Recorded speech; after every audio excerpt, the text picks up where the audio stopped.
Olá pessoal, tudo bem? Meu nome é Edward, eu sou professor de Física e na aula de ondulatória de hoje nós vamos falar sobre o efeito Doppler. E para a gente entender como é que esse efeito acontece, imagina que você tem aqui um objeto que produz uma onda periódica na água e essa onda periódica você observa se deslocando dessa maneira que você está vendo aí. Vamos fixar dois pontos, um de cada lado, vou chamar de A e B. Repara que cada um desses pontos recebe as ondas com a mesma frequência, com o mesmo intervalo de tempo. Agora, o que acontece se essa onda começa a se mover para a direita? Repara que as frentes de ondas recebidas pelo corpo A ficam mais próximas uma das outras e a do corpo B ficam mais afastadas uma das outras. Isso faz com que o A perceba uma frequência maior proveniente da fonte, enquanto o B percebe uma frequência menor proveniente dessa mesma fonte. A mesma coisa aconteceria se o A ou o B estivessem se movendo. Por exemplo, se o A estivesse se aproximando da fonte, ele também perceberia um aumento da frequência. Se o B estivesse se afastando da fonte, ele também perceberia uma redução no valor dessa frequência. E isso, a variação da frequência por conta do movimento relativo entre o observador e a fonte, é o que a gente chama de efeito Doppler. Esse efeito ele foi estudado inicialmente, mas não compreendido matematicamente ainda, pelo físico austríaco Christian Doppler, e aí sim ele foi estudado experimentalmente pelo Buys-Ballot, na Holanda.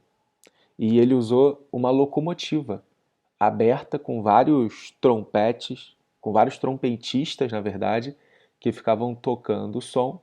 E ele percebia que quando esse vagão se aproximava da onde ele estava, a frequência aumentava, ou seja, o som ficava mais agudo, enquanto que quando a locomotiva se afastava, ele percebia o som mais grave. Cabe ressaltar, apesar de não ser o nosso objeto de estudo aqui, que o efeito Doppler acontece com ondas tanto mecânicas quanto eletromagnéticas, longitudinais e transversais, não faz diferença. Basta que exista uma aproximação ou afastamento relativo entre o observador e a fonte, que vai ser percebida essa variação de frequência. E no caso da luz, por exemplo, a gente chama isso de o aumento de frequência de desvio para o azul e a redução de frequência de desvio para o vermelho. Inclusive é assim que a gente consegue perceber se as galáxias estão se afastando ou se aproximando da nossa a partir da frequência recebida por cada uma delas. Antes da gente fazer a análise matemática, eu tenho certeza que você já viu o efeito Doppler acontecendo, principalmente com um carro, uma moto, algum objeto assim passando por você, e você com certeza já reparou nesse barulho característico.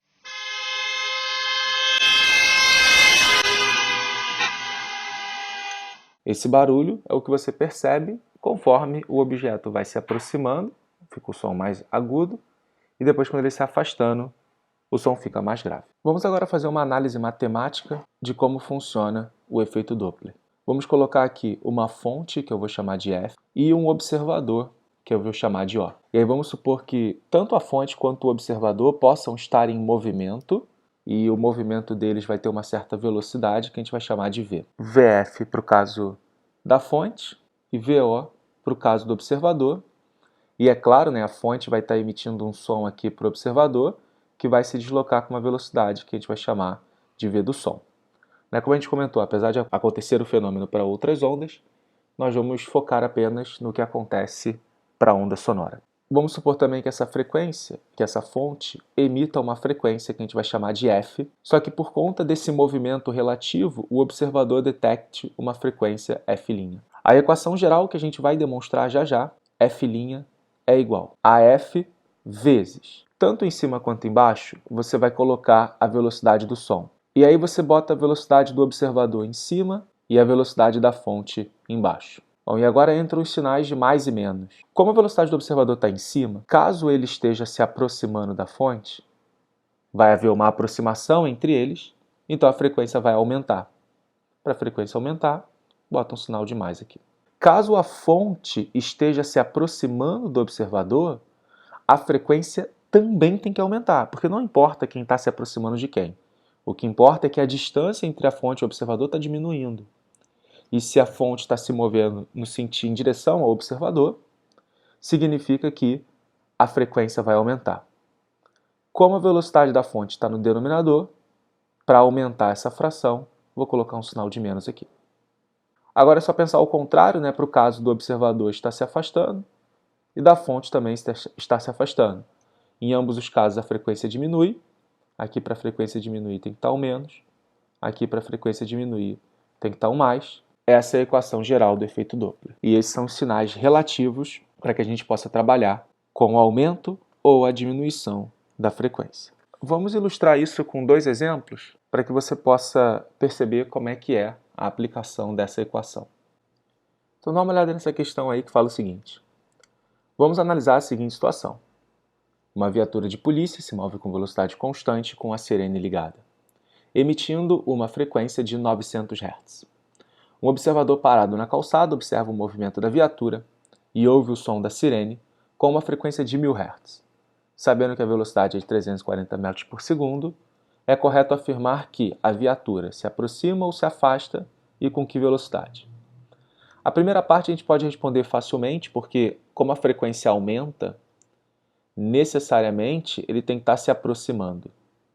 Então você já fica aí com 3 opções, né, já facilita um pouco. Agora a gente tem que fazer a conta. E para fazer a conta, equação do efeito Doppler. A frequência percebida é igual à frequência emitida vezes a velocidade do som mais ou menos a velocidade do observador sobre a velocidade do som menos mais a velocidade da fonte. Os primeiros é de aproximar e os de baixo são de afastamento. Como nesse caso o observador está parado, essa velocidade aqui é igual a zero, sem problema, mas perceba que o V do som ainda continua. Nós já sabemos que ele está se aproximando, né? Então o sinal de menos aqui embaixo. Com isso a gente só falta calcular a velocidade da fonte. 1000 é igual a 900 vezes 340 sobre 340 menos V. A gente multiplica cruzado, né? Vai passar para cá. Aqui vai dar 0,9 vezes 340, passa para lá multiplicando. 340 menos V é igual a 306. É só subtrair de 340, que vai dar 34 metros por segundo. E aí a resposta se aproxima com velocidade de 34, letra E. Então é bem simples você fazer a aplicação da equação, tá? Só fica atento aí aos sinais. Caso você não soubesse se o sinal era mais, o sinal era menos, nesse caso não importava muito, né? Você colocava ali, chutava um sinal. Se o resultado desse positivo, você chutou certo. Se o resultado desse negativo, você chutou errado. O segundo exemplo que eu quero fazer é, imagina que você tem aqui um carro fazendo um movimento circular, uniforme, e você está aqui no centro dessa circunferência.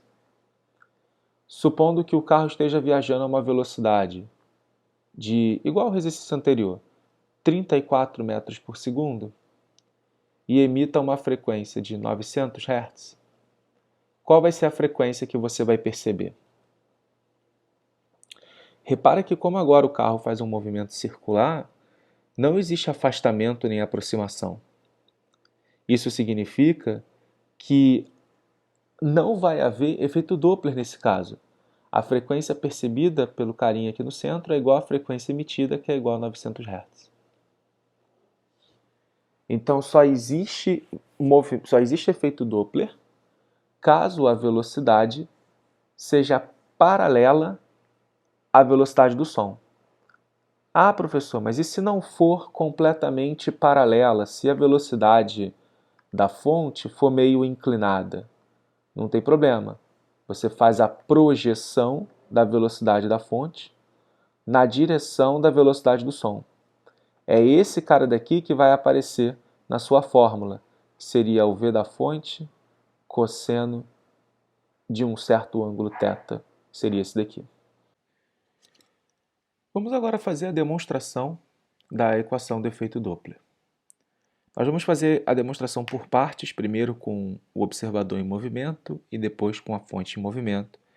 E aí nós vamos supor, né, que a combinação das duas seja a resposta final. Então imagine que aqui você tenha as frentes de ondas emitidas por uma determinada fonte. Suponha que elas estejam igualmente espaçadas, né? E você sabe que esse espaçamento é exatamente o valor do lambda. E o observador está aqui, a princípio parado, está recebendo essas frentes de onda. A gente pode calcular, por exemplo, a frequência com que ele recebe essas frentes de onda, que usando a equação de onda V igual a lambda F, você sabe que CV sobre lambda, onde V é a velocidade da onda. Agora, o nosso observador ele vai começar a andar para frente. E ele anda para frente com a velocidade que a gente chamou de VO. Quando ele faz isso, as frentes de onda vão passar por ele mais rapidamente.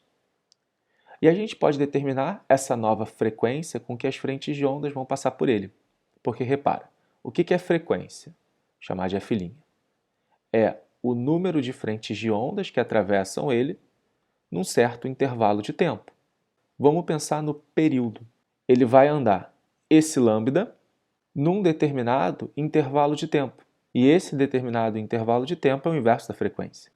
E como é que você acha esse tempo em que ele faz esse percurso? É só você usar ΔS sobre V. Só que esse V é o V relativo. Ou seja, ele vai percorrer essa distância lambda com a velocidade relativa de V0, de V mais V0. Repara que eu coloquei dessa forma porque você, caso ele estivesse se movendo no sentido oposto, bastaria você trocar esse sinal daqui. Mas daqui a pouco a gente comenta melhor sobre isso. Então, isso é o período e isso é o inverso da frequência, 1 sobre F'. Então, o F' ele é V mais V0 sobre lambda. Só que pela equação azul, quem é lambda? É V sobre F. Por isso que o F' é F vezes V mais V0 sobre V. Então essa é a primeira parte da nossa equação que calcula a velocidade, que calcula a frequência da onda, caso o observador esteja se movendo. E aí, caso o observador esteja se movendo em sentido oposto, é só você trocar o sinal aqui de mais para menos. Não faz diferença a dedução da equação, porque aqui só ficaria um sinal de menos no lugar. Agora, o que acontece se a fonte é que estivesse movendo? Vamos supor que ela estava aqui e ela começa a se mover com uma velocidade V da fonte para frente. Bom, com certeza a situação não vai ser mais essa, porque como a fonte está se movendo, ela vai criar as frentes de onda um pouco mais próximas uma das outras. Então, o que acontece agora não é exatamente uma variação no tempo que você percorre o comprimento de onda, que é o que acontecia quando o observador se movia. O que acontece agora é que o comprimento de onda fica um pouco menor por conta da aproximação dessa fonte. Vamos chamar esse cara aqui de lambda'. E, bom, o que a gente sabe? A gente sabe que a frequência F' é V sobre lambda'. E quanto vale esse lambda'? Uma frente de onda é produzida, vamos botar aqui, ó, duas frentes de ondas consecutivas seriam produzidas se a fonte estivesse parada. Só que como a fonte andou para frente, a distância de fato entre as frentes de onda agora é esse lambda'. Antes seria esse lambda, e essa distância nada mais é do que o quanto que a fonte andou entre um período, né? Porque é o intervalo de tempo que ela emite duas frentes de ondas consecutivas. Ou seja, essa distância aqui, inclusive, é o quanto que a onda andou em um período, né? A gente já deduziu isso, V igual a lambda F, ela vem exatamente dessa equação. o quanto que a onda anda em um período, em uma oscilação completa dela. Então, esse novo lambda', ele vale o lambda original menos v da fonte vezes o período da onda. Então, vamos substituir aqui em cima, olha como é que vai ficar legal. Isso vai ser igual a v, lambda' é lambda menos vt, e o lambda é o v vezes t menos vf vezes t. 1 sobre t é a frequência, né? Então, se você puser esse t aqui em evidência, fica 1 sobre t, que é exatamente o valor da frequência. Por isso que o f' é f, v sobre v menos v da fonte. Repara que o que a gente fez foi o chute, né? Em que a fonte estava se movendo em direção ao observador. Caso o movimento fosse ao contrário, essa distância daqui, ela seria somada, porque a fonte estaria andando para trás, né? E aí por isso que aqui ia trocar o menos por um sinal de mais. Agora nós temos as duas equações, e aí nós vamos supor que o resultado final é a combinação desses dois caras aqui, dessas duas partes das velocidades, para ser mais preciso. Então, a frequência final, repara, ela vai ser a frequência original, vezes v do som mais ou menos o v do observador sobre v do som menos mais o v da fonte, e essa é a resposta final para o nosso problema. Exatamente como a gente já tinha colocado anteriormente, aqui foi só para fazer uma dedução mais formal. Tem um macete para você decorar essa fórmula, eu vou comentar um pouquinho aqui com vocês, que é o seguinte. Você vai ligar uma seta do observador na fonte. Essa seta não tem nenhum significado, é apenas um método para a gente memorizar legal.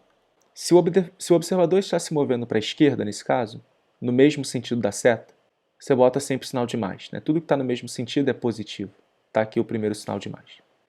Se o observador está se afastando, ou seja, no sentido contrário ao da seta, você bota o sinal de menos, já que o sentido é oposto. Repara que essa seta é apenas uma referência, tá? Ela não tem nenhum significado físico próprio, não. Para a fonte, se a fonte está se aproximando do observador, repara, é sentido oposto ao da seta, por isso o sinal de menos. Se ela está se afastando do observador, é o mesmo sentido da seta, por isso o sinal de mais. E eu tinha uma imagem mnemônica que também me ajudava a memorizar isso, que era o seguinte: eu lembrava sempre da fonte, como se fosse uma caixa de som, e eu lembrava sempre do observador sentado em cima da fonte. O que isso me ajuda, né? Ajuda que o observador está em cima e a fonte está embaixo. Então, o observador em cima e a fonte embaixo. Só para ter uma referência para não trocar também essas caras, porque realmente vai alterar toda a estrutura do problema. Então, a nossa aula de hoje fica por aqui. Eu espero que vocês tenham gostado. Até a próxima. Não se esqueça de se inscrever no canal, deixar o seu like se você gostou desse vídeo. Pode deixar suas dúvidas aqui nos comentários. Compartilhe com seus amigos para que eles vejam essa aula também. E pode me seguir também lá no Instagram, @edwardfísica.